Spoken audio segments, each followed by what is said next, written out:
해보겠습니다. 자, 내연기관입니다. 일부 내연기관은 대충 한 10%, 두 문제에서 세 문제가 나오고 주로 이것도 나오는 문제 위주로 나옵니다. 그래서 내연기관 한번 살펴보시도록 할게요. 쭉쭉 보시면 여기서 이제 이렇게 좀 많이 나왔던 것들, 뭐 질소화학, 이런 거 위주로 이제 여러분들이 문제를 정리하시면 됩니다. 연력학, 뭐 이법칙, 카로노 사이클 이런 것들, 원력학 법칙 이런 것들 위주로 여러분들이 어, 뼈대가 되는 문제들 위주로 과급장치 그런 거 위주로 공부를 하시면 될 것 같아요. 그래서 내연 기관은 연력학 법칙이 잘 나오는데 그중에 1법칙하고 2법칙이 가장 잘 나옵니다. 연력학은 0법칙부터 3법칙까지 있잖아요. 그중에 1법칙하고 2법칙이 주로 나온다고 보시면 됩니다. 그래서 연력학 0법칙은 근데 이것도 좀 암기가 쉽지가 않은데 이 개념을 좀 잘 정리하시면 될 것 같아요. 저도 뭐 이쪽 전공이 아니라서 연력학 영법칙은 열적 상태를 설명하는 법칙이다. 열적 평형 상태를 설명하는 법칙이고 연력 영법칙에서 A와 C가 열평형 상태이고 B와 C가 열평형 상태라면 A와 B도 열평형 상태가 된다. 이처럼 열평형 관계의 추이성을 나타내는 것이 제 양법칙의 핵심이다. 그래서 이렇게 영법칙이다 그러면은 요거 써주고 요거 예제를 요거 써주면 될 것 같아요. 그죠? 일단 1법칙, 연락학 1법칙 134회 1교시에 나왔습니다. 연락학 1법칙은 에너지 보존의 법칙이다. 요게 핵심 포인트입니다. 에너지 보존의 법칙. 이 법칙은 에너지는 어떤 형태로 변화하더라도 그 양은 변화하지 않는다는 것을 나타낸다.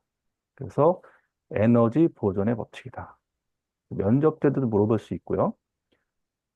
그래서 이렇게 수식으로 정리할 수 있어요. 그래서 개 내부 에너지는 개의 내부에서 가진 열 에너지를 개가 외부에 생한 에너지를 빼주는 것 같다. 그래서 연력학 1법칙은 에너지 보존의 법칙이다. 이렇게 정리하시면 될 것 같고 연력학 2법칙은 그러니까 무질서에서 질서에서 무질서로 간다. 그렇게 이해하시면 편해요. 그래서 연력학 2법칙은 에너지 흐름의 변환 방향을 설명하며 자연현상의 비가역성을 규정하는 중요한 법칙이다. 비가역성을 규정하는 중요한 법칙이다. 그래서 클라우디우스는 어떻게 했냐면 열은 저온의 물체에서 고온의 물체로 자발적으로 흐를 수 없다. 그렇죠? 고온에서 저온으로만 자연스럽게 열이 흐른다. 그 반대 방향으로는 외부 에너지가 필요하다. 그렇죠? 또 켈빈 프랑크는 열을 모두 1로 변환할 수 있는 단일 열기관은 존재하지 않는다. 로스가 존재하는 거죠. 100% 효율을 가진 열기관은 불가능하며 반드시 일부 열은 낭비로 방출한다. 한번 엔트로피. 엔트로피는 무질서에서나 에너지 사용 가능성을 나타내는 지표이다. 연력학 이 법칙은 외부 에너지 고리계에서 시간이 지남에 따라 엔트로피가 증가함을 의미한다. 자연은 무질서한 방향으로 진행한다. 그래서 질서에서 무질서로 가는 방향이 이제 엔트로피입니다. 그래서 자연생은 가역이 아니다. 비가역을 규정하고 있다. 한번 바뀌면 돌아올 수 없고, 돌아오려면 어떤 다른 또 에너지나 이런 걸 추가해야지만 돌아올 수 있어서 비가역적 법칙이고요. 연력학 이 법칙은 뒤에 쭉쭉 나옵니다, 이제. 그래서, 그리고 연력학 3법칙은 절대 온도에서 완전한 결정 구조를 가진 물질의 엔트로피는 0이 된다. 즉, 온도가 0K에 가까워질수록 시스템의 엔트로피는 점점 감소하며 완벽한 결정 구조를 가진 물질은 절대 0도에서 무질서로 무질서도가 완전히 사라집니다. 어려워요. 이해도 안 되네. 주요 개념은 불순물이나 결함이 있는 완벽한 결정 구조를 가진 물질이라면 0K에서 엔트로피가 0이 된다. 즉, 순수한 다이아몬드나 이상적인 금속 결정체. 그래서 3법칙은 한번 읽어보시고, 그래서 우리가 중요한 건 1법칙, 2법칙이다. 0, 1, 2, 요거까지는 잘 좀 정리하시고. 129의 3교시에 뭐가 나왔냐면은, 열교환기 설계 시 효율을 최적화하기 위해 인력학 1법칙, 에너지 보존의 법칙을 고려하여 하는 이유. 이렇게 나왔으면은, C가 쉽지 않죠. 쉽지 않아요. 그래서 에너지 보존의 보존과 효율 최적화. 인력학 1법칙은 에너지가 생성되거나 소멸하지 않고, 한 형태로 다른 형태로 변환한다는 원리를 설명한다. 에너지 보존의 법칙. 열교환기는 주어진 열교환기를 최대한 효과적으로 전달하여 손실을 최소화해야 하므로 전체 에너지 수지를 정확히 분석하는 것이 중요하다. 효율 최적화를 위해 입력된 에너지가 최대한 원하는 매체로 전달한다. 그래서 고려하는 이유.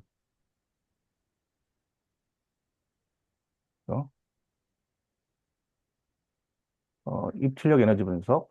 열교환기 설계에는 냉매 및 작동 유체의 입출력 온도, 압력 및 유량 등을 정확히 계산해야 한다. 그러니까 열교환기는 어떻게 해요? 열을 정확히 해서 다른 걸 충족시켜야 되기 때문에 연력학 1법칙이 딱 맞는 거죠. 연력학 1법칙을 적용하면 열 부하를 계산할 수 있으며 이를 통해 효율적으로 열 전달을 열 전달 면적을 결정할 수 있다. 에너지 밸런스를 통해 설계 목표를 달성할 수 있다. 뭐 이런 이유 때문에 연력학 1법칙이 고려돼야 된다. 이게 다 이제 고려 사항이에요. 에너지 보존과 효율화, 입출력 에너지 분석, 설계 파라미터 결정, 열 교환기의 크기, 유체 속도, 열 절달 개수 등을 결정에 있어 열역학 제1법칙을 적용하여 에너지 손실이 최소화되도록 설계할 수 있다. 예를 들어 유체의 체류 시간과 열 교환 면적을 최적화하여 에너지 낭비를 줄이고 시스템 성능을 극대화할 수 있다. 네 번째는 효율적 시스템 운영과 비용 절감. 이것 때문에 열역학 1법칙을 고려해야 된다. 에너지 손실을 줄이고 최적의 효율을 유지함으로써 운영 비용을 절감할 수 있다. 에너지 절감을 통해 장기적인 유지 보수 비용 및 친환경적인 설계 구현이 가능합니다. 그렇습니다. 그래서 다섯 번째는 환경적 고려와 법적 요구사항. 그렇습니다. 6번은 뭐 있어요. 연력 일버증 단열 과정이다. 그래서 요거 한번 읽어보시고 또 연력 일버증은 등원 과정이 존재한다. 그리고 뭐 여기까지 읽어보시면 될 것 같아서 고려사항은 한 다섯 번째까지만 굵직하게 적으시면 될 것 같습니다. 129에 3교시에 나왔어요. 연력학적 비가역 과정. 비가역 과정 뭐라고 그랬어, 아까? 연력학. 이법칙이라고 했잖아요. 그죠? 비가역 과정. 비가역 과정 연력학 이법칙이고, 이게 뭐라고 그랬죠? 연력학 이법칙이? 비가역 현상을 규정한다. 그렇죠? 어? 질서에서 무질서로 흐른다고 했잖아요. 어? 어, 가역 과정은 뭐냐? 연력학 이법칙 얘기한 건데, 비가역 과정은, 가역 과정은 연력학에서 이상적인 과정이고, 실제 자연과는 비가역 과정에 할 수 있다. 비가역 과정의 정의는 주위의 변화의 흔적을 남기지 않고는 원래 상태로 들어갈 수 없는 과정. 비가역이란 자발적으로 한쪽으로 일어나는 변화이다. 즉, 특정 순서만으로 일어나고 역방향으로는 절대 일어나지 않는 일반적인 변화이다. 비가역 과정의 실제 예시. 그래서 비가역 과정의 그립에도 보듯이 실린더 안에 기체가 팽창하여 피스톤이 걸쇠에 부딪히게 되면 기체의 팽창으로 외부에 일을 해준 것이 되고 또한 걸쇠의 충격으로 인해 열이 소진된다. 다시 원상태로 회복을 위해서는 주위 열을 일을 받거나 또는 가스가 주위 열을 잃어야 한다. 하지만 주위는 피스톤을 누르는 필요한 일과 시스템으로 빠져나온 열 때문에 상태가 바뀌고 주변의 흔적의 변화가 나게 된다. 그래서 비가역 과정이다. 그래서 질서에서 무질서로 간다. 그래서 연력학 2법칙을 설명한 거고, 그다음에 연력학 2법칙에서 그러니까 보통 연력학 2법칙은 카르노 사이클입니다. 세 번이나 나왔죠. 연력학 2법칙은 카르노 사이클. 그래서 어, 가스터빈 같은 경우는 브레이튼 사이클이고 연력학 2법칙은 카르노 사이클에서 연력학 2법칙에 대해 설명하고 거기에 관계된 뭐 사이클을 뭐 설명하시오. 이렇게 나왔단 말이죠, 여태까지. 그래서 그런 문제는 135 1교시 나왔고 정리를 잘 하셔야 됩니다. 개요. 연력학 이 법칙은 에너지 흐름의 변환에 대한 중요한 원리를 설명하고 다음과 같이 요약할 수 있다. 엔트로피 증가 법칙. 닫힌 계에서 자발적인 과정이 진행될 때 계의 총 엔트로피는 증가하거나 일정하게 유지된다. 즉, 에너지는 점점 더 무질서한 상태로 변하는 경향이 있다. 그렇죠? 인생도 나이가 먹을수록 정리정돈이 안 되잖아요. 점점 우리가 좀 무질서해지고 그렇습니다. 열의 흐름의 방향성, 고온에서 저온으로 자연스럽게 열이 흐르며 역방향으로 흐르기 위해서는 외부 에너지를 공급해야 된다. 냉장고에 전기를 사용해 내부 열을 바깥으로 방출한다. 카르노 효율 한계. 어떤 열기관도 100% 효율을 달성할 수 없으며 최대 효율은 카르노 사이클. 카르노 사이클은 이론 사이클입니다. 이론 사이클. 이론 사이클 내에서 효율이 이렇게 되고 그 다음에 중요한 카노 사이클 설명. 열기관 중에서 이론적으로 효율이 가장 좋은 가역 사이클로 두 개의 가역 등원 과정과 두 개의 가역 단열 과정으로 구성되면 실제 존재하지 않는다. 그래서 요거를 그려주고 요거를 그리는 게 중요해요. 그래서 두 개의 가역 등원 과정과 두 개의 가열 단열 과정으로 구성되면 실제 존재합니다. 요거 그림 꼭 넣으셔야 됩니다. 그래서 제가 설명 잘 해놨어요. 읽어보시고 연력학 2법칙은 무슨 사이클이다? 카르노 사이클이다. 130의 3교시인데 오토, 디젤, 사바텔 사이클인데 디젤 사이클은 디젤 사이클에서 연료는 연소 주입된 연소실 내 공기가 압축되는 동안 발생하는 열에 의해 점화된다. 디젤 기관은 비행기, 자동차, 발전소, 디젤 전기 기관차, 선박 표면과 잠수함에 사용된다. 디젤의 특허에 입각한 최초의 압축 점화 기관이 정한 원소를 하는 이 사이클을 채택했기 때문에 이러한 이름이 붙였다. 그렇게 되어 있습니다. 그래서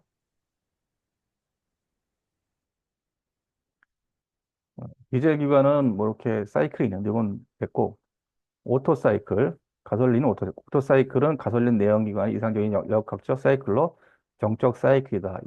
이것은 가장 일반적으로 자동차 엔진에서 발생한 역학적 사이클이다. 근데 우리가 뭐 오토하고 디젤 사이클보다는 사바타 사이클을 물어볼 수 있어요. 그래서 사바타 사이클은 뭐다? 디젤 엔진과 오토 사이클의 조합이다. 고속 디젤 엔진의 기본 사이클이다. 정조 정압 두 부분에서 이루어지는 정조 정압 사이클 또는 복합 사이클이라 한다. 또는 고속 기관에서 짧은 시간 내에 연료를 연소할 필요가 있으므로 압축 행정이 끝나기 전에 연료 분사를 시작해서 압축 행정 말기에 착화하도록 그다음 공급된 연료는 대부분 정적 아래에서 연소 폭발효과 그 후에 분산 연료는 대부분 정압 아래에서 연소된돼서 사바타 사이클이 뭔지 정도는 우리가 좀 정리할 필요가 있다. 그래서 네 번째 브레이튼 사이클 이거는 좀 정리를 잘 하셔야 돼요. 그래서 우리가 가스터빈에 대한 뭐 사이클을 그리고 설명하시면 이게 브레이튼 사이클입니다. 브레이튼 사이클은 두 개의 단열 과정과 두 개의 정압 과정으로 이루어진 가스터빈의 이상 사이클이다. 그래서 요거는 좀 정리를 하셔야 될 것 같아요. 그 연력학 아까 그 카르노 사이클이 135에 나왔었거든. 그럼 이제 브레이튼 사이클 나올 수가 있죠. 이것도 어, 잘 그려서 정리를 하기 바랍니다. 그 다음에 그래서 이제 뭐 연력학 1법칙, 2법칙, 그 다음에 2법칙의 카르노 사이클, 그다음에 이 브레이턴 사이클하고 사바테 사이클, 뭐 이 정도 정리하시면 될 것 같아요. 6번 내연기관의 효율입니다. 효율은 뭐, 어, 동력은 1ps는 얼마고 75km per sec다. 1kW는 102km per sec다. 뭐 이런 거. 에너지는 1psh는 632, 632.3 칼로리다. 1kW는 860kcal. 그래서 요거는 한번 읽어보세요. 도시 마력이 뭔지, 제동 마력이 뭔지. 암기하기도 쉽지 않아요, 이런 거. 어? 그래서 우리가 13문제 중에 10개만 쓰고 6문제 중에 4문제만 써야 되는데 가장 자신이 없는 문제부터 문제 번호를 쓰고 문제를 쓰고 그렇게 하셔야 돼요. 문제도 좀 정확하게 잘 쓰고 그 다음에 제가 그 샘플로 올려둔 그분이 그 사우디에 계신 분이거든요. 하루에 4문제씩 정리하고 해외에서 공부하기 쉽지 않은데 4문제씩 정리하시고 그 정도 크기의 글씨체로 하시면 되겠습니다. 이론 요령이 어떤 건지. 그래서 압축비는 120에 이것이 나왔어요. 압축비가 뭐다? 압축비는 내연기관에서 실린더 안으로 들어가는 기체가 피스톤에 의해 압축되는 용적의 비율이다. 그래서 비열비는 이 관계식이 사이클이라고 알려진 이상 사이클의 열효율을 향상시키려면 엔진 압축비를 높이고 희박 연소 효과가 발생하도록 한다. 희박 연소 뭐죠? 일반 엔진보다 연료가 조금 함유되는 대신 공기가 많이 들어간 호흡기체가 연소되는 엔진이 희박 연소 엔진이다. 비열비가 뭔지 알았고. 자, 7번 정압비열, 정적비열. 이거는 뭐 이제 나올 수 있어요. 이런 것도. 면접에서. 비열이 보다 물질의 온도를 1도 올리는 데 필요한 단의 질량과 연력이다. 물질의 온도 1도 올리는 데 필요한 단의 질량과 연력. 이거 우리 옛날에 그 중학교, 고등학교 물리 시간에도 배웠던 거예요. 아니면 복잡하죠. 이렇게. 일단 비열은 스페시픽 히트. 물질의 온도를 1도 올리는 데 필요한 단의 질량과 연력입니다. 단의 질량과 연력이다. 그래서 정적 비열과 정압 비열. 정압 비열은 압력을 일정하게 유지하면서 가열했을 때 물질이 나타나는 비열. 그다음에 정적 비열은 최적을 일정하게 유지하면서 가열했을 때 물질이 나타나는 비열. 정적 비열, 정압 비열, 비열. 이건 좀 상식적으로 보면 좋고. 정적 비열과 정압 비열의 차이. 압력을 일정히 유지하여 가열하면 물질의 온도가 올라감과 동시에 팽창한다. 그렇죠? 이때 물질을 외부에 대하여 일을 하므로 저장된 열의 에너지는 일부는 이 일에 쓰이고 나머지가 내부 에너지가 증가된다. 그런데 체적을 일정하게 유지하여 가열할 때는 가한 열은 모두 물질의 내부 에너지가 증가된다. 즉, 압력이 일정할 때 내부 에너지는 증가는 최적을 일정하게 유지하여 가렸을 때보다 작고 따라서 온도의 상승도 작다. 이 때문에 정압 비열은 정적 비열보다 크며 이 차는 최적의 변화가 쉬운 기체일 때 현저하다. 그래서 이것도 한번 어, 정리를 하세요. 이것도 실제 뭐 자주 되지는 않지만 우리가 면접이나 상식적으로 한번 정리하면 좋을 것 같아요. 쭉쭉 한번 읽어보시고 그다음에 외형기관 내용이 아주 그냥 가끔 한번 나오는 외형기관은 뭐다? 증기기관차. 이게 외형기관이고. 외형기관은 연료를 외부에서 연소시켜 엔진의 내부의 압력과 열을 생성하여 움직이게 하는 대표적인 엔진이다. 대표적으로는 전기기관이 있다. 내연기관은 뭐 다 아시잖아요. 내연기관은 연료와 공기 엔진 내부에 혼합하여 연소시켜 엔진 내부의 압력과 열을 생성하여 움직이게 만드는 엔진이다. 대표적인 예시는 가솔린 엔진, 디젤 엔진 등이 있다. 또 어, 예전에 필자가 됐어요. 예전에. 근데 문제가요. 지금 여기가 정리된 게 135부터 122회까지 제가 한 4, 5년 차를 정리했는데 그 전에 자주 나왔던 문제하고 최근에 자주 나왔던 문제들은 약간 바뀌었더라고요. 그 전에 한 4, 5년 전에는 많이 나왔던 문제 지금은 안 나오고 그렇습니다. 그다음에 9번 문제. 내연기관의 관행. 관행. 내연기관에서 연소할 때 실내 내의 온도는 2000에서 2500대 1이며 이 열은 기관의 부품에 전도되어 여러 가지 열적 장애를 일으킨다. 관행 과열이네요. 이를 방지하기 위해 냉각이 필요한데 오히려 과한 냉각은 연소가 불량하게 되어 이로 인해 엔진 성능에 문제가 발생하므로 항상 온도를 적정하게 유지해야 한다. 과열 시 발생하는 문제점, 재료의 강대 조화, 강도 조화, 알루미늄 합금은 200도씨 이상에 연화되어 피스톤 링의 홈이 크리프에 병길 수 있다. 크리프, 설명드렸죠? 크리프 뭐였어요? 크리프가? 재료의, 재료가 하중을 증가시키지 않아도 일정 온도에서 변형이 증가하고 결국에는 파괴된다. 이게 이제 크리프 현상입니다. 단답, 사술형으로 좀 많이 나와요.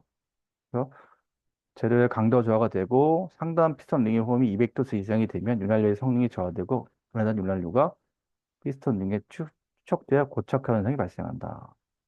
열 변형에 의한 기적 손실이 발생할 수 있다. 네 번째, 윤활유가 열화된다. 다섯 번째, 조기 점화나 노크가 발생한 것이 출력이 저하된다. 그 다음에 관행 시 너무 온도를 낮추면 미연소 가스가 수증기와 함께 실려 내려 흡입됨으로써 윤활유 불량이나 부식 등을 발생시킨다. 윤활유의 점성이 높아지면 마찰 손실이 커진다. 연소 불량이나 열효율이 저하된다. 연료 소비율이 증가한다. 그 다음에 베어링 부분이 마멸 및 촉진시켜 엔진 성능이 저하된다. 이렇게 돼 있습니다. 그래서 결론은 기관 각부의 가열을 방지하면 내구성 및 신뢰성을 확보하고, 그죠? 윤활유의 열화와 윤활 성능의 저하를 방지하여 연소실 온도를 출력 엔진 배기 성능의 관점에서 최적 온도를 유지한다. 이렇게 돼 있습니다. 우리 딸내미가 용돈 달라고 전화 왔네. 참. 돈 달랄 때만 전화 와요. 음. 자, 그래서 이 관행, 과열도 상식적으로 우리가 좀 알아두면 좋을 것 같아요. 상식적으로. 용돈을 또 보내줘야지. 에휴, 참. 그래도 제가 이게, 엄마는 제가 결혼을 늦게 해서 애가 어려. 막둥이가 지금 중학생이야, 지금. 그래서 나는, 엄마는 이제 두지 말라는데 나는 오면 돈을 주거든요. 왜냐면은, 이렇게라도 안 하면 나한테 전화 안 하, 카톡도 안 하고 아무것도 안 와. 어? 그래서 내가 오면 오는 족족 달라는 대로 다 주고 있습니다. 어? 자, 이렇게 됐고. 내연 기관은 뭐 그렇게 어려운 과목은 아니에요. 나오는 위주로 많이 나온다. 보시면 될 것 같고. 그러니까 지금 디젤 노크, 아까 관행, 과열, 노크, 요거는 좀 정리하셔야 될 것 같아요. 10분 같은 경우. 노크, 노킹, 뭐 노킹이라고도 하고 노크라고 하던데, 노킹, 134 1교시 나왔습니다. 예, 디젤 엔진에서 노킹이 일어나는 이유는 압축 행정 시 연료가 분쇄되고 점화까지의 시간이 길어지게 되면서 나타나는 현상입니다. 이게 점화 지연, 또 착화 지연이거든요. 이는 점화 시기의 지연과 더불어 중간 연료가 점화되면서 연소를 내에서 정상 연소 압력보다 급격한 압력 상승 유발하여 엔진 소음이 발생하게 되면 이를 디젤 노크를 한다. 노킹을 한다. 가솔린의 노킹은 반대로 스파크 플러그의 점화 시기가 빨라질수록 노크의 발생이 높다. 그래서 디젤 기관 노킹은 점화가 지연되기 때문에 점화 지연 등이 발생한다. 그래서 연소실 내에 정상 연소 압력보다 급격한 압력 상승을 유발하여 엔진 소음이 발생하게 되면 이를 디젤 노크를 한다. 노크를 방지하려면 세탄값이 높은 연료를 사용해야 됩니다. 그죠? 세탄값은 뭐냐? 디젤 연료의 척가성을 나타내는 지표이다. 즉, 연료가 얼마나 쉽게 점화되는가를 나타내는 수치다. 그래서 세탄가가 높은 연료를 사용하면 노킹을 방지할 수 있습니다. 디젤 노크는 연료 특수성 중 하나인 세탄값에 의해 큰 영향을 받습니다. 세탄값이 높을수록 차크성이 높아 노크의 발생이 낮다. 그렇죠? 그래서 발생 원인을 다시 보시면 세탄가가 낮은 연료를 사용하거나 연소실의 낮은 압축비, 연소실의 낮은 온도, 과다 연료 분비 이런 것 때문에 노킹이 발생하고 예방책은 대부분 착화 지연 기간을 짧게 하는 방법이다. 세탄가가 높은 연료를 사용한다. 반대로 실린더의 압축비가 높인다. 연료 분사량의 적절하게 제어한다. 흡기 온도 및 압력을 높인다. 실린더 내에 와류가 발생하도록 한다. 이렇게 되어 있습니다. 그래서 어, 다섯 번째 노킹 현상. 디젤 기관의 노킹은 가솔린 기관의 노킹과는 전혀 다른 특성을 보인다. 이는 연료의 연소 과정에 의한 차이에 의해 나타나는 것이다. 가솔린 기관은 압축 과정 동안 연소를 내는 연소 연료와 공기의 혼합기가 형성하고 있으며 점막 플러그에 의해서 불꽃이 튀면서 폭발하는 방식이고 디젤 기관은 압축 과정 동안 연소를 내에는 공기만이 존재하고 점화를 시켜야 하는 시점부터 인젝터에서 연료를 분사하여 연소실 내의 고온에 의해서 디젤 스스로 연소하는 방식에서 차이가 있죠.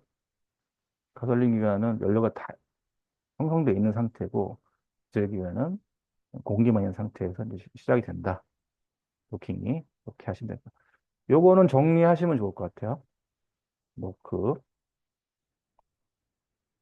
그 다음에 11번. 이거 면접에서 잘 물어보면, 내연기관 피스톤 링의 세 가지 작용 구비 조건. 그래서 링이 세 가지가 있어요. 여기 오일 링, 2번 합충, 1번 합충, 이게 세 가지가 있죠. 그래서 피스톤 링의 3대 작용은 기밀 작용, 열 전도 작용, 오일 제거 작용을 한다. 그래서, 구비 조건은, 피스톤 링의 구비 조건은 적절한 마모 저항성, 적절한 밀착성, 적절한 탄성과 강성, 적절한 내구성이 있어야 된다. 그다음에 적절한 기름 저항성이 있어야 되고 피스톤의 재질은 흡수 조절, 가다 조절, 원심 조절가 있어야 된다. 그렇습니다. 보통 이렇게 100페이지 정리하려면요. 저도 일이 있기 때문에 한 달 걸려요, 한 달. 여러분들도 이렇게 정리할 수 있어요. 다 정리할 수 있는데 에, 여러분들이 정리하면 저보다 시간이 더 많이 걸리죠. 그죠? 때문에 에, 한 달에 걸린 자료를 좀 압축해서 좀 설명을 드리니까 여러분들은 시간을 좀 세이브 시킬 수 있고, 이런 거를 전자책 이런 거 만드는 게 완전 노가다예요. 지금도 보면 뭐, 받침이 틀린 게 있고, 띄어쓰기 틀린 거 있고, 그래서 이게, 쉽지가 않더라고요. 그래서 자료를 잘 보시고, 좀 수정할 부분이 있으면 수정하셔가지고, 보시면 될 것 같아요. 12번, 피스톤 링의 플러터 현상. 이거는 현상이 어떤 건지 한번 볼게요. 피스톤 링 홈 속에서 진동하는 홈 속에서 진동하는 현상으로 가스 압력에 의해 피스톤 링의 관성력이 커져서 링이 홈 내에서 흘러내서 떨리게 되어 링이 정상적으로 기밀을 유지하지 못하고 이에 따라서 엔진 오일 역류가 급등하게 되는 현상을 피스톤 링 플러터라 한다. 이렇게 그 플러터 현상 발생에 미치는 영향은 효율이 저하되고 엔진의 출력이 감소되고 손상 및 고장이 발생되고 피스톤링이 열 전도 작용이 감소하여 피스톤링이 온도가 상승한다. 인원료 소비량이 증가한다. 방지 대책은 플러터 현상 방지 대책은 피스톤링을 교체한다. 실린더 벽면 마모를 방지한다. 적절한 엔진 오일을 사용하고 피스톤링의 클리어런스를 확인하고 얇은 링을 사용하여 링의 무게를 줄여 관성력을 감소시킨다. 링홈 상하 간격을 너무 좁게 하지 않고 링홈을 너무 깊이 하지 않는다.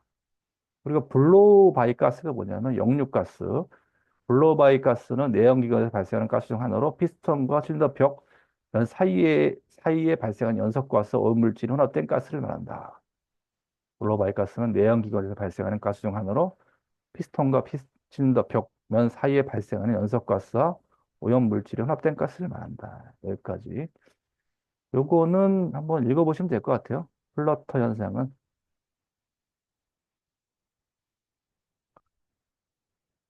113편 3교시에 13번.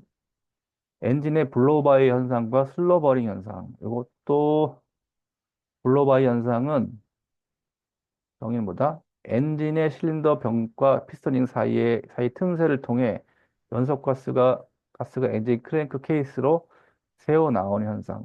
엔진의 실린더 벽과 피스토닝 사이의 틈새를 통해 연소가스가 엔진 크랭크 케이스로 새어 나오는 현상. 연소 과정에서 완전히 밀폐하지 않은 틈을 통해 가스가 노출되는 것을 모든 엔진에서 발생하는 일반적 현상이다. 이게 블로우바이 현상이고. 슬로버링 현상은 뭐다? 정의는 미연소 연료와 오일이 혼합된 액체 상태로 배기 시스템에서 흘러 나오는 현상. 미연소 연료와 오일이 혼합된 액체 상태로 배기 시스템에서 흘러나오는 현상. 연소가 다 안 된 거네, 그럼. 주로 디젤 기관에서 발생하며 백색 배기가스가 과다하게 배출되는 현상 관련이 있다. 그래서 이것도 객관사에 삼겨져 나는데, 이거는 한번 읽어보시면 될 것 같아요. 읽어보시면.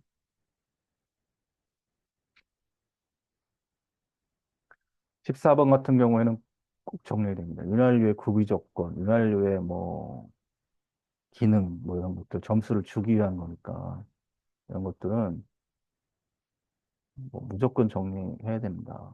그래서 윤활유의 사용 목적은 윤활유 작용, 냉각 작용, 밀봉 작용, 세종 작용, 방청 작용한다. 그다음에 응력 분상 작용, 소음 감쇄 작용. 구비 조건은 적당한 점도가 있고 유막이 강할 것, 온도에 따른 점도 변화가 적고 유성이 클 것, 인화성이 높고 발화이나 화염이 인하되지 않을 것, 사용 중에 변질되지 않으면 불순물이 잘 혼합되지 않을 것, 발생열을 흡수하여 열도들이 좋을 것, 내열, 내열성이면서 가격이 저렴할 것. 그 다음에 이제 나왔던 게 윤활유 첨가제, 130번 1교시 이번에 나왔어요. 산화방지제, 부식방지제, 점도치지 향상제, 유동성 강화제, 극압 첨가제, 소포제는 기포 발생 억제, 윤활시 기포 발생 억제하는 거고, 그다음에 세정 및 분산제 이렇게 되어 있습니다. 그래서 윤활유의 기능, 뭐 목적, 구비 조건 이런 것들은 정말 잘 정리하셔야 돼요. 그다음에 뭐 윤활유가 유압류의 기능과 구비 조건 다 비슷비슷해요. 그래서 14번은 정말 중요하다. 꼭 좀 정리했으면 좋겠다는 생각이 듭니다. 그다음에 14번 넘어갔고요. 아주 중요하다.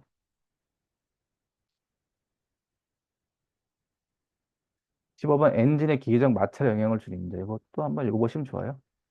엔진의 기계적 마찰에 영향을 주는 인자는 오일 유량과 압력, 열팽창, 부품 마모 및 변형 상태, 인력 품질. 이거는 뭐 상식적으로 예를 들어서 뭐 공부 안 했다. 그런 기계적 마찰에 영향을 주는 인자. 뭐 자동차처럼 엔진 오일, 뭐 미션 오일, 뭐 그다음에 뭐 그런 거 있잖아요. 그런 상식점에서 쓰셔야 돼요. 15번 넘어갈게요.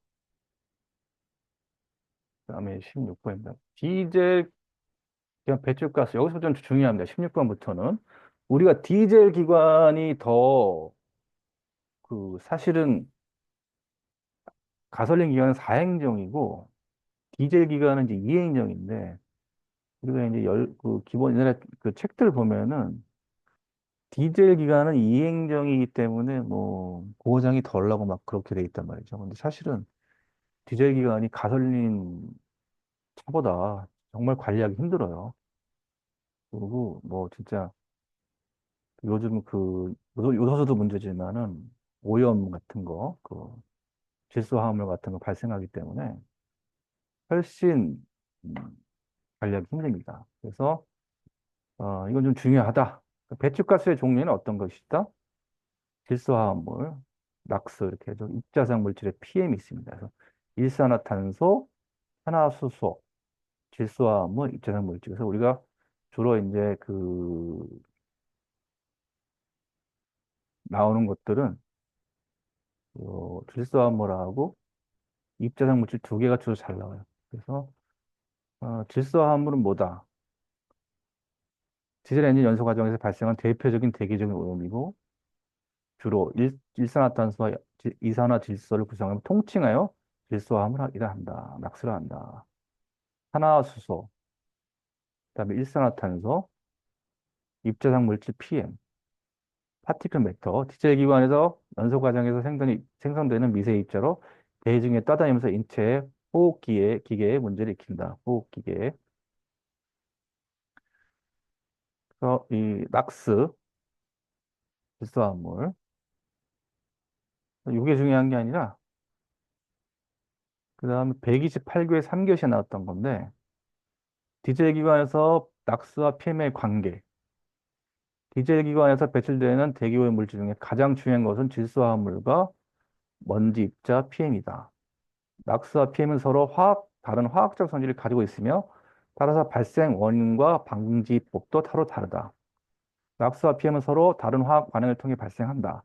낙스는 디젤 기관에서 고압의 상태에서 질소와 산소가 반응하여 생성되고 반면 PM은 디젤의 불완전 연소에 의해 발생하는 것으로 디젤 기관에서 연료 산출량, 연료 산소 공급량, 연료 산소 혼합도, 연료 분사 시간 등 및 방향 등에 따라 영향을 받는다. 발생하는 형태가 다르죠. 그러나 서로 상관계가 있다.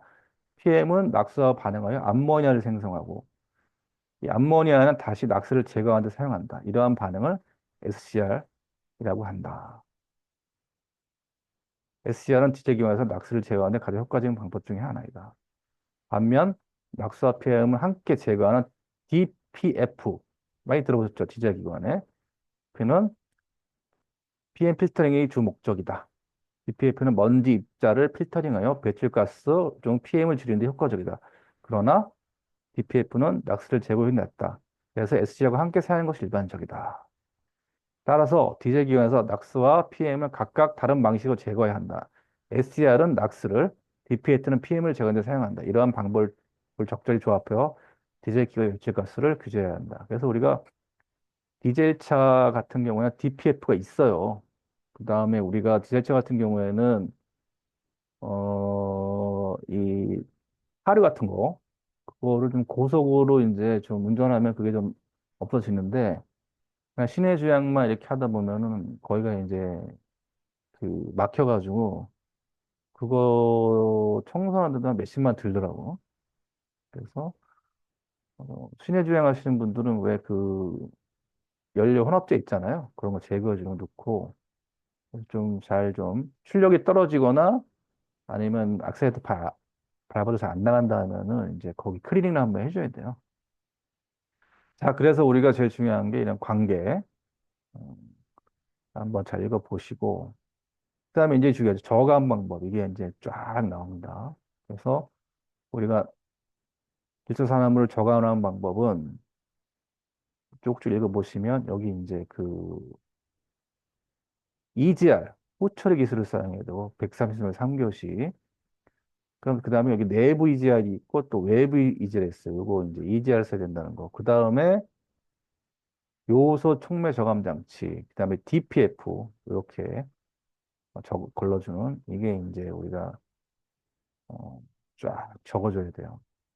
그래서 어, EGR을 써서 해야 되고 그다음에 SCR, 그다음에 DPF까지 우리가 공부를 잘해야 됩니다. 그래서 질소 저감 방법에는 질소화물 저감 방법에는 연소 영역에서 산소 농도를 낮게 하거나 고온 영역에서 연료가스 처리 시간을 짧게 할 것, 연료 온도를 낮출 것, 특히 국부 고온 영역이 발생하지 않도록 할 것, 기초 성분이 적게 포함된 연료를 사용할 것. 그래서 우리가 이걸 한번 볼게요. 어, 일단 후처리 기술 이제를 보면 어떤 거냐면 배기가스 중 일부를 냉각시킨 후 다시 연료와 공기의 혼합물에 섞어 연소하는 방법이다. 이 방법은 내연기관 낙스 배출량을 줄이기 위해 사용하면 유럽 디젤 엔진 오염물질 배출 기준에 달성하기 위해 도입되었다. 그래서 내부 EGR, 내부 EGR은 엔진 내부에서 발생하는 배기가스를 다시 흡기 시스템에 보내어 낙수 생성을 억제하고 온도를 낮추며 연료를 높인다. 내부 EGR은 엔진 내부에서 발생하는 배기가스를 다시 흡기 시스템으로 보내어 낙수의 생성을 억제하고 온도 낮추어 연료를 높인다. 흡기 배기 밸브 타이밍을 늦춰 시간 내에 직접 배기가스 일부를 흡기 축에 보내는 방법을 아래와 같이 두 가지가 있다. 보시고 그 다음에 외부 EGR은 엔진 내부가 아닌 외부에서 발생하는 배기가스를 다시 흡입, 낙스를 생산을 억제하는 방법이다. 외부 EGR은 일반적으로 배기관과 흡기관 사이에 EGR 냉각 장치를 설치해야 된다. 그럼 좀 하나가 더 들어가는 거네요. 장치가. 그래서 EGR은 외부 EGR, 내부 EGR 장단점까지 잘 정리하시고요. 그다음에 요소 촉매장치 SCR 아까 SCR 설명 드렸잖아요. 질소화합물을 주로 이제 제거하기 위해서 배기가스에 발생하는 질소화합물을 사용한 가수분해 반응을 통해서 환경에 무해한 이산화탄소와 암모니아를 물로 환원시킨 장치이다. EGR은 저장 탱크로부터 전자자와 유해한 적정 요소의 분사를 통해 배기가스 혼합시킴으로써 가수분해를 일으켜 낙스를 저감시키는 장치이다. 이렇게 이게 요소 촉매장치 SCR이고 그 다음에 DF 가수분해는 물 분자를 전기 과정에 분해한 거죠. DPF 디젤 엔진에 발생한 입자상의 물질 PM을 제거하는 필터 시스템이다. 그죠? SCR은 질소화합물, DPF는 입자상의 PM을 제거하는 시스템이다. DPF는 엔진에서 발생하는 먼지, 연기 등의 입자상의 물질을 포함하여 적조 수준까지 쌓인 후 산화시켜 처리하는 방식을 작동한다. DPF를 통해 50에서 80까지 제거할 수 있다. 보통 벌집 모양의 세라믹 DPF가 보편적이다. 저 회사 관용차가 이제 전기차인데 저는 개인적으로 이제 전기차가 편하더라고요. 집에는 디젤차가 있고 또 LPG 차도 있는데 디젤차는 승차감도 안 좋고 관리하기 힘들어. 전기차는 정말 충전 좀 장거리 갈 때 빼고는 너무 깨끗하고 뭐 화재 좀 위험이 이제 그것 때문에 좀 그런데 어, 밟으면 밟은 대로 나갑니다. 반응 속도 엄청나게 빠르고 일단은 매연 같은 게 안 나오니까 그죠? 어, 그래서 요거는 꽤 중요하다. 요거는 좀 잘 좀 정리해야겠다. 저감 방법. 오늘은 마지막이니까 이제 저기 다 이거 링크 걸어준다니까 바쁘셔서 안 나왔나 보네. 이거 중요합니다. 잘 정리하시고.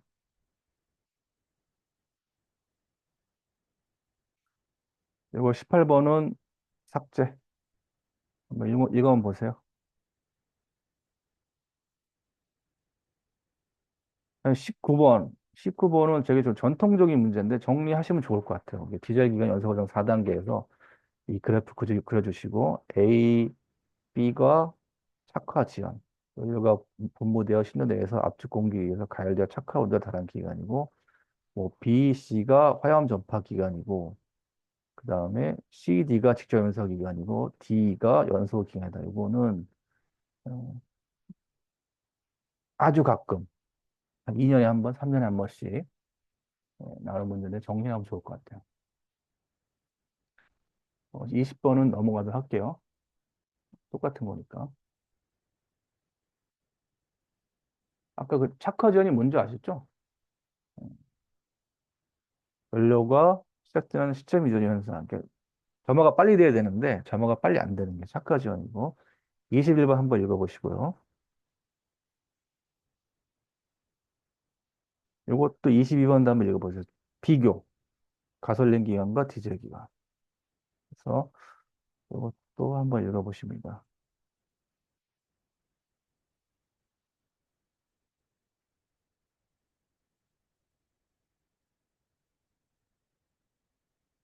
그 다음에 과급장치. 23번은 정리 좀 하실래요? 과급장치. 과급장치가 뭐다? 기계적 수단을 이용해서 엔진 연소실에 강제로 많은 공기를 집어넣는 장치이다. 과급 장치는 마치 진공청소기처럼 흡기 쪽에 임펠러를 달아서 빠르게 돌리는 방식으로 강제로 외부 공기를 빨아들여서 엔진 연소실에 밀어넣는다.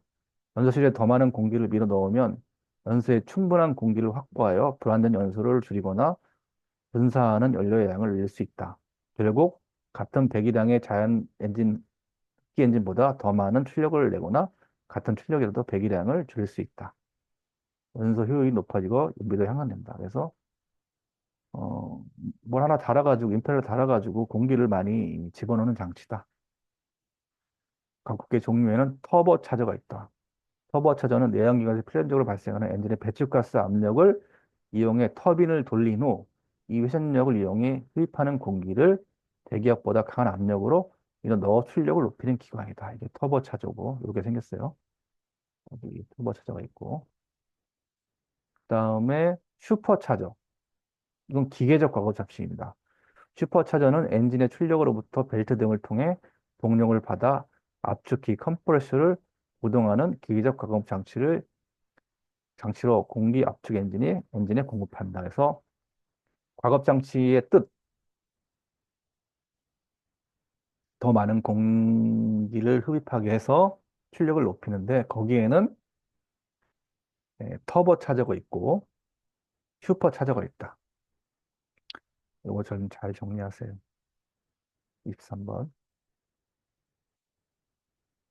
보일러 한번 읽어보시면 될 것 같습니다. 보일러. 129 읽으시 나왔어요. 보일러의 마력이 뭔지. 표준 대기압 하에서 1시간에 100뼘씩 물 15.6kg을 전부 증기로 증발시키는 능력을 1보일러 마력이다. 보일러의 마력에 대해서 한번 나왔고. 그래서 우리가 문제를 낼 때 여러분들 나중에 합격하시면 이제 출제 막 신청하실 거 아니에요? 그러면은 출제가 들어가면은 이렇게 그 요즘은 3배수로 출제를 제출하면은 이제 그 산업안전보험관 직원이 거기서 선택하는 건데 어, 이렇게 특강처럼 이렇게 막 경향을 분석하고 출제하진 않아요. 자기가 그냥 이렇게 내는데 어쨌든 간에 출제자들도 과거에 이제 그 완전히 경향이 다른 거를 내버리면은 합격자가 안 나올 거 아니에요. 그죠? 그러니까 과거에 뭐 5년치, 10년치 문제 보는 거예요. 보면서 어 내는 거고 그 다음에 이제 신규 문제를 내는데 거기서 그런 것들이 이제 뭐 시대의 흐름이 이런 거에 따라서 나오는 문제가 있을 수 있고, 그 한 3년 전에는 뭐 태양광 엄청 나왔잖아요. 수소 엄청 나오고 막. 그런 것도 안 나오죠, 지금은 또. 지금은 또 원자력 발전 시대니까. 이런 것도 이제 한번 쳐지는 건 문제예요. BT는 뭐다? 1시간에 100도씨 물을 1000kg 완전히 증발시키는 능력을 1보일러톤이라 한다. 보일러톤. 한번 읽어보시고.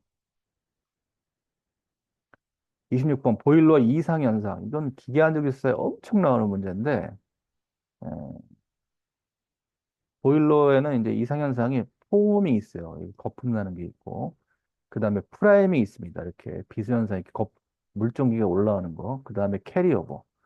전기관으로送기되는 전기를 비수 등에 수분이 많이 하는데, 되어 배관 내부의 응결수나 물이 고여서 수격작용이 원인인 현상인데, 어, 이것도 한번 읽어보시면 될 것 같아요, 이거는. 자, 엔트로피. 엔탈피 뭐다? 보일러에서는 일반적으로 물을 펌프로 가열로 열을 가하여 증기나 온수를 만든다. 이와 같이 가압과 가열을 동시에 하는 이유로 이 엔탈피 정의식 사용하면 엔탈피 정의식은 이렇게 내부 에너지 플러스 압력 부피 내부 에너지는 온도를 증가시키면 가해진 열량만큼 내부 에너지가 증가되고 부피가 일정할 경우 압력을 증가시키면 엔탈피가 증가한다. 보일러의 용량, 즉 부피가 일정하여 가압과 가열을 동시에 시행하여 엔탈피를 증가시키는 것이다. 엔트로피는 연력학적해 일로 변환할 수 없는 유용하지 않은 에너지의 흐름을 설명할 때 이용된 함수이다. 통계학적으로 주어진 거시적 상태에 대응하는 미시적 상태의 수의 로그를 해놨을 때 어렵네요. 이거는 한번 읽어보시고 더 쉬운 자료가 있으면 그 연력학 그 법칙 할 때 거기 엔트로피 나오잖아요. 그때 좀 같이 넣어서 정리하면 좋을 것 같아요. 이거는 나온 적은 없으니까. 자, 이것도 뭐 한번 읽어보시고. 그래서 이제 내연 기간이 끝났습니다. 이렇게 해서 끝났는데, 내연 기간은 용접 부식보다 조금 한두 문제 좀 많이 나온다는 걸 아시면 될 것 같고, 내연 기간 용접하고 뒤에 이제 이것도 한 50분 되거든요. 이것도. 이거는 제가 또 링크를 걸어 드릴게요. 그리고 아무튼 이제 뭐 총 뭐 한 시간으로 따지면은 5시간 정도 한 것 같은데, 5시간? 3, 한 5시간, 한 10시간 가지고 만약에 진짜 오프라인 말고 만나서 하면은 더 이해하기 쉽게 할 수 있을 것 같아요. 그래서 어쨌든 간에 그 우리가 여기서는 좀 자주 나오는 문제를 선정하는 위주로 했기 때문에 그 여러분들이 이제 정리할 일만 남았어요. 나왔고 이게 뒤에 이어서 신청하실 게 있거든요. 그래서 제가 너무 힘들어가지고 빨리는 못할 것 같아요. 그래서 제가 이제 기회가 때가 되면은 다시 신청하신 분들은 다시 이제 단톡방을 만들어가지고 다시 해주고 이제 남은 게 뭐다? 금속 재료, 그 다음에 유체 기계, 그다음에 유체 역학, 그 다음에 유압, 그 다음에 프렌트 맞습니다. 이 중에서 가장 양이 많은 게 유체기계, 유체역학이에요. 그다음에 이것도 비중이 이건 한 15%, 평균은 한 세 문제에서 네 문제 정도 이렇게 나오고 아주 여기서 뭐 펌프부터 시작해서 뭐 많아요. 필요 없이도 뭐 비속도 뭐 그다음에 뭐 양이 많더라고요. 그거를 지금 정리 중에 있으니까 지금 이제 4월 좀 넘어서 제가 톡방을 만들고 쭉 같이 들으시면 좋아요. 그럼 다 12과목을 다 한 거예요. 12과목을 다 한 거고 여러분들이 이제 뭐 학원도 변변한 게 없고 뭐 6개월 과정 뭐 언제 우리가 학원 6개월 다니면서 어 백몇만 원씩 내면서 그걸 들을 시간 어디 있어요? 그 인터넷에 보는 뭐 그런 영상 그런 거 듣지 마세요. 여러분들 여러분이 다 다시 해야 돼. 언제 우리가 6개월 동안 강의를 듣고서는 시험 본단 말이야. 올해 7월에 지금 딱 찬스인데. 그죠? 그래서, 지금 문제 선정도 제가 그것도 다음 주 내로 해가지고 우리가 여태까지 공부한 것 중에 꼭 좀 정리해야 될 문제들을 지금 정리 중에 있는데 그것도 같이 단톡방에 보내드릴게요. 그리고 추가로 이제 플랜트, 유압, 유체역학 기계, 유체기계, 유체역학, 그다음에 뭐 남았죠? 음. 네 과목 마저 이제 들으실 분들은 개인톡 주세요. 그러면 반 이상 신청하셨으니까. 지금 좀 이제 강의 끝나고 한 4월 중순까지 여러분들 제가 봤을 때는 한 40문제 정도는 여러분 정리하셔야 돼요. 정리하시고 또 여기 어떤 분은 그 서브노트 맞는 거를 첨삭을 해달라고 하시는 분도 있는데 혹시나 자기가 이제 서브노트 만드는 게 제대로 됐는지 안 됐는지 확인을 받고 싶으신 분들은 저한테 샘플로 카톡을 몇 장 보내세요. 그러니까 이게 서브노트 만들 때는 이게 제대로 만든 건지 안 만든 건지 좀 개념이 안 설 수가 있거든요. 근데 어쨌든 간에 이게 진행해 나가는 게 중요해요. 그게 뭐 설자 조금 뭐 틀리다 하더라도 쭉 그렇게 만드는 자체가 중요해요. 왜냐하면 나중에 다 만들어 놓고 그게 아니다 싶으면 좀 거기서 좀 수정하면 되거든요. 그래서 혹시나 내가 만들고 있는 게 좀 확인이 필요하다 하면은 지금 몇 분 저한테 주셨거든요. 주시면 제가 카톡으로 주시면은 제가 다 드릴게요. 그렇게 하시는 게 좋을 것 같아요. 지금 오늘도 점심 먹고 한 40분 동료랑 산책이 좋더라고요. 이제 봄 날씨인데 기숙사 공부하시는 분들은 날씨에 구애받으시면 안 돼요. 이제 뭐 라운딩도 가야 되고 여러 가지 좀 할 게 많은데 반은 줄이지 못하고 딱 반만 줄여가지고 그 반은 기숙사 공부에 좀 매진할 수 있도록 4월이 핵심 포인트입니다. 4월에 이제 어느 정도 반 이상은 해줘야 돼요. 5월에 마무리 짓고 6, 7, 딱 2달 바짝 암기해야 되는 거죠. 손이 부르트더라고요. 그럼 빨리 하시면 이제 4월 중순까지 이제 마무리 짓고 이렇게 5, 6 한번 더 시간이 좋고요. 그래서 지금 우리가 목표는 100문제, 중요한 문제 100문제를 우선 뼈대 되는 문제들을 정리하는 게 목표입니다. 아시겠죠? 자, 궁금한 사항은 이제 개인 카톡으로 주시고, 어, 오늘 고생하셨습니다. 그리고 용접 부식은 제가 또 링크를 바로 걸어 드릴게요. 요거 내일 아침에 걸어 드릴게요. 요거 내연기한 거 같이 해가지고. 아무튼 좀 강의 들으느라 고생하셨습니다. 수고하셨습니다. 네, 그래요. 수고하셨어요. 네.